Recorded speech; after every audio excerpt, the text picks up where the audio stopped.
Good evening students, कैसे हैं आप सब लोग। आशा करती हूँ आप सब लोग अच्छे होंगे और अपने अपने परिवार का ध्यान रख रहे होंगे। जैसा कि हम सभी को पता है कि हमारा देश अभी बहुत ही कठिन परिस्थितियों से गुजर रहा है और इस समय पे हम सब लोग अपनी अपनी जिम्मेदारी निभा सकते हैं, अपना अपना योगदान दे सकते हैं, अपना और अपने परिवार का ध्यान रख के। तो आप सब लोग अपना और अपने परिवार का ध्यान रखें। चलिए आज हम अपने ड्राइंग की क्लास स्टार्ट करते हैं। बच्चों, अभी कुछ दिन से मैं क्लास नहीं ले पा रही थी। मैं कुछ दिन से क्लास नहीं ले पा रही थी क्योंकि मेरी भी तबीयत ठीक नहीं थी। चलिए आज हम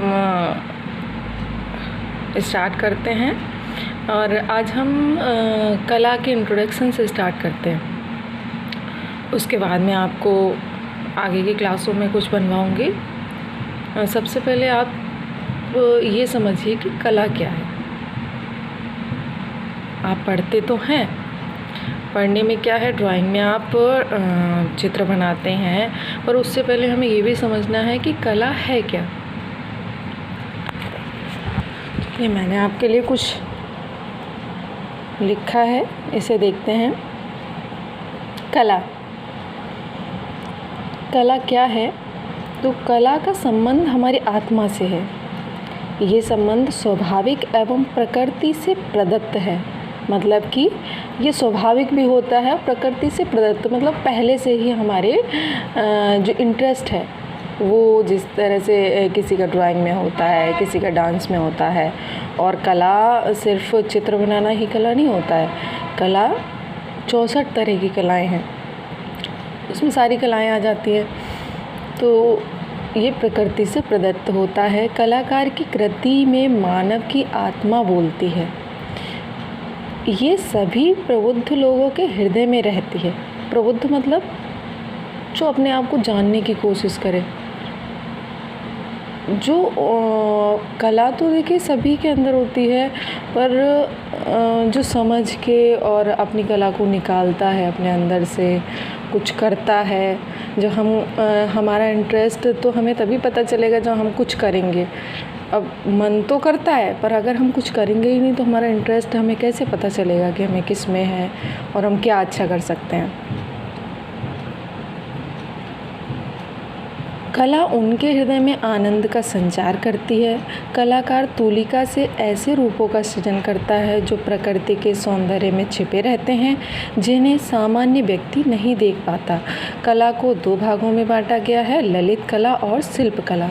ललित कला वह है जो हम पढ़ते हैं, जिसमें हम आलेखन, पुष्प चित्रण है, स्मृति चित्रण है, ये हम जो बनाते हैं ये इस ललित कला में आता है। और शिल्प कला जिसमें शिल्पकार भवनों का, मूर्तियों का निर्माण करते हैं, उसे शिल्पकला कहते हैं। अब कला शब्द का अर्थ क्या है? कला संस्कृत भाषा का शब्द है जिसको लगभग 20 अर्थों में प्रयोग हुआ है। कल धातु जिससे कला शब्द बना है, जिसका अर्थ है शब्द करना। कर धातु से भी कला शब्द की उत्पत्ति हुई है, जिसका अर्थ है प्रसन्न करना। मतलब हम जो कला बनाते हैं, हम जो चित्र बनाते हैं, उसे देख के प्रसन्नता होती है। अर्थात कला मानवीय भावनाओं की अभिव्यक्ति है, जिसे देखकर उसी भाव की अनुभूति हो व मन प्रसन्न हो जाए।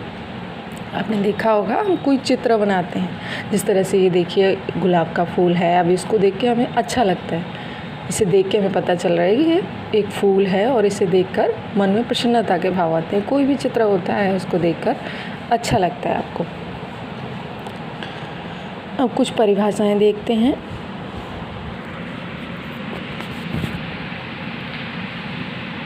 टॉलस्टॉय ने कहा है, भावों को क्रिया, रेखा, रंग, ध्वनि द्वारा इस प्रकार अभिव्यक्त करना कि उसे देखने या सुनने वालों में वही भाव जागृत हो जाए, वो कला है।